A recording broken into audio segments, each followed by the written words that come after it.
नमस्कार दोस्तों, स्वागत करता हूं आप सभी का हमारे इस चैनल पर। तो दोस्तों, आप लोगों का जो अगला सीटेट का एग्ज़ाम होगा वो दोस्तों दिसंबर को फर्स्ट वीक को हो जाएगा। तो दोस्तों, आज के इस टेस्ट में आपको पेडागॉजी प्लस कंटेंट एक साथ दोनों देखने मिल जाएगा।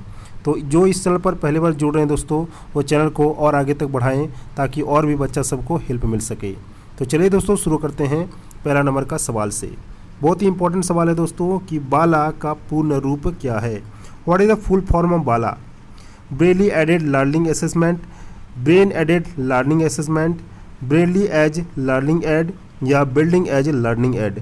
तो दोस्तों, बाला का जो फुल फॉर्म होता है वो दोस्तों आपका बिल्डिंग एज लर्निंग एड होता है, यानी ऑप्शन डी इस क्वेश्चन का राइट आंसर हो जाएगा। साथ साथ आप लोग भी बनाते चलिए दोस्तों, क्योंकि इंपॉर्टेंट सब क्वेश्चन मैंने उठा के लिए हैं आप लोगों के लिए। तो चलिए दोस्तों, दूसरा नंबर क्वेश्चन में क्या है कि ब्रेल लिपि में मोटे कागज पर उभरे हुए बिंदु बने होते हैं, यह लिपि आधारित है। तो दोस्तों, ब्रेल लिपि का आविष्कार आपका लुईस ब्रेल ने किया था। तो इस क्वेश्चन का राइट आंसर क्या हो जाएगा दोस्तों, 10 बिंदुओं पर, 4 बिंदुओं पर, 6 बिंदुओं पर या 8 बिंदुओं पर। तो दोस्तों, वो बिंदु आपका होते हैं 6 बिंदु, यानी ऑप्शन 3 इस क्वेश्चन का राइट आंसर हो जाएगा। आगे देखते हैं दोस्तों इसी तरह के सवाल।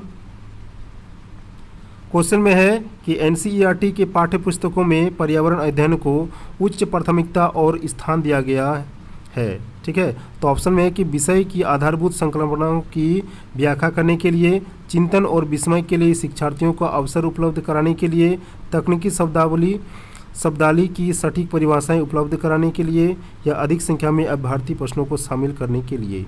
तो दोस्तों, इस क्वेश्चन का राइट आंसर हो जाएगा आपका ऑप्शन 2, यानी चिंतन और विस्मय के लिए शिक्षार्थियों को अवसर उपलब्ध कराते हैं आपका एनसीईआरटी की पाठ्यपुस्तक।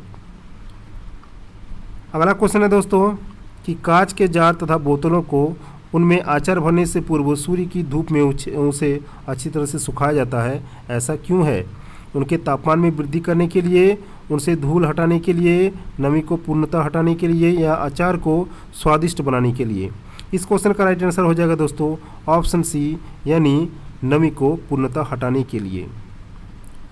आगे देखते हैं दोस्तों इसी तरह का सवाल, ये इंपॉर्टेंट है, इसमें आपका वीवीआई लगा लो।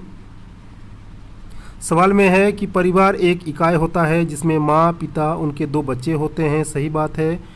और ये कथन आपका इंग्लिश में भी दिया हुआ है कि family is a unit consisting of mother, father and there 2 children, this assessment is. सत्य है क्योंकि सभी भारतीय परिवार इस प्रकार के होते हैं, सही नहीं है क्योंकि इस कथन में यह स्पष्ट करना चाहिए कि बच्चे जैविक होते हैं, सही नहीं है क्योंकि परिवार कई प्रकार के होते हैं तथा परिवार का केवल एक ही प्रकार में वर्गीकरण नहीं किया जा सकता है, सत्य है क्योंकि यह किसी आदर्श परिवार का आकार है। दोस्तों, जो आप लोग का पॉजिटिव लग रहा है आपका, वो यही आंसर हो जाएगा आपका। सही नहीं है क्योंकि परिवार कई प्रकार के होते हैं, सही बात है दोस्तों। परिवार एक प्रकार के नहीं, परिवार कई प्रकार के होते हैं, जिसमें एक बच्चा भी हो सकता है और उनके मम्मी पापा, या तो हो सकता है 2 बच्चा भी हो सकते हैं उनके मम्मी पापा। तो इस तरह से और भी बहुत सारे परिवार होते हैं, जैसे किसी का 6 बच्चे होते हैं, उसके साथ में उसके मम्मी पापा हुए होते हैं। तो ये सही नहीं है क्योंकि परिवार कई प्रकार के होते हैं। अगला देखते हैं दोस्तों कि के अलावा बच्चों के विकास को आकार देने वाले वातावरणीय कारकों में निम्नलिखित सभी शामिल है। ऑप्शन में है शिक्षा की गुणवत्ता, पौष्टिकता की गुणवत्ता, शारीरिक गठन, या संस्कृति यानी कल्चर। तो दोस्तों, इस क्वेश्चन का राइट आंसर आपका ऑप्शन 3, यानी शारीरिक गठन के अलावा बच्चों के विकास को आकार देने वाले वातावरणीय कारकों में निम्नलिखित सभी शामिल है। तो निम्नलिखित तो शामिल नहीं है दोस्तों, ये सब आपका रॉन्ग हो जाएगा। लेकिन शारीरिक गठन के अलावा बच्चों के विकास आकार देने वाले वातावरणीय कारकों में से एक माना जाता है। अगला क्वेश्चन है दोस्तों कि निम्नलिखित में से कौन सी ग्रीन हाउस गैसें हैं। ठीक है, एक होता है आपका CFC होता है, उसके बाद आपका होता है दोस्तों CO2 carbon dioxide, CH4 methane ये भी होता है, और इसका वाटर वेपर ये भी होता है दोस्तों। तो इनमें से आपका कौन ग्रीन हाउस गैसें हैं, चलिए देखते हैं। यहाँ पे है दोस्तों वाटर वेपर, उसके बाद दोस्तों कार्बन डाइऑक्साइड, उसके बाद दोस्तों है मीथेन, और इनमें से सभी। तो दोस्तों, इस क्वेश्चन का राइट आंसर हो जाएगा आपका इनमें से सभी, यानी ऑप्शन डी इस क्वेश्चन का राइट आंसर। आगे देखते हैं दोस्तों, रात में जागने वाले जानवर हर चीज़ को हर चीज़ को हरे रंग में देख सकते हैं, केवल काली और सफ़ेद ही देखते हैं, केवल हरे रंग में देख सकते हैं, केवल लाल रंग में देख सकते हैं। तो इस क्वेश्चन का राइट आंसर हो जाएगा दोस्तों आपका ऑप्शन 2, यानी केवल काली और सफ़ेद ही देख पाते हैं रात में जागने वाला जानवर। अगला है दोस्तों, पर्यावरण अध्ययन में शिक्षक के द्वारा बच्चों को सांख्यिकीय आकलन के लिए अवसर देना चाहिए। वो स्व आकलन है, सीखने के लिए आकलन, CCE सीखने के समान आकलन यानी असेसमेंट एज लर्निंग, और सीखने का आकलन यानी असेसमेंट ऑफ लर्निंग। तो दोस्तों जब भी आपका ऑफ रहेगा ये आपका नेगेटिव में आता है। उसके बाद ये वाला जो है सीखने के लिए आकलन, ये वाला भी आपका रॉन्ग हो जाएगा, CCE नहीं है। तो यहाँ पर हो जाएगा आपका दोस्तों एज लर्निंग, जहाँ पर आपको एज लर्निंग दिखने मिलेगी, एज लर्निंग जहाँ पर दिखने मिले वो आपका पॉजिटिव हो जाता है।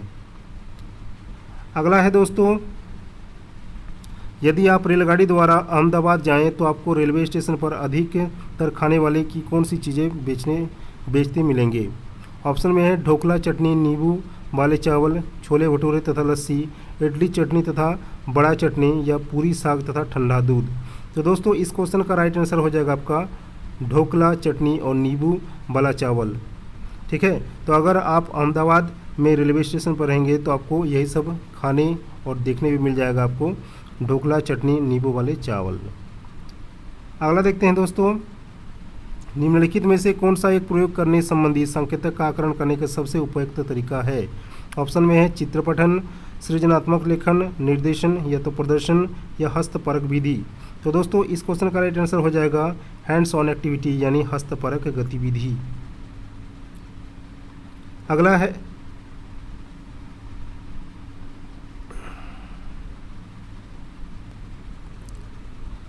है दोस्तों, कर्णम मल्लेश्वरी के बारे में नीचे दिए गए विषय पर विचार करना है।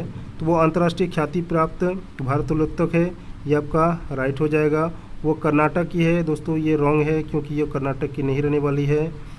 उन्होंने अपने नाम बहुत से रिकॉर्ड बनाए हैं। वो 130 केजी का भार उठा सकी थी, वो 130 केजी तक का भार उठा सकी थी। जब वो 12 वर्ष की थी तभी से वो भार उठाने का अभ्यास करने लगी थी, सही कथन है। तो दोस्तों इसका आंसर हो जाएगा आपका ये वाला एक राइट, और आपका ये वाला भी राइट हो जाएगा, यानी A, C और D इस क्वेश्चन का राइट आंसर। चलिए देखते हैं दिया हुआ है कि नहीं। आपका दिया हुआ है ऑप्शन 2, ये वाला मैच कर रहा है ACD। तो आशा करता हूँ दोस्तों ये वीडियो आप सभी के लिए जो बनाए मैंने वो हेल्प होगा। तो अगर अच्छा लगे तो इस चैनल को लाइक, शेयर और सब्सक्राइब जरूर से जरूर करना। Thank you. जय हिंद, वंदे मातरम।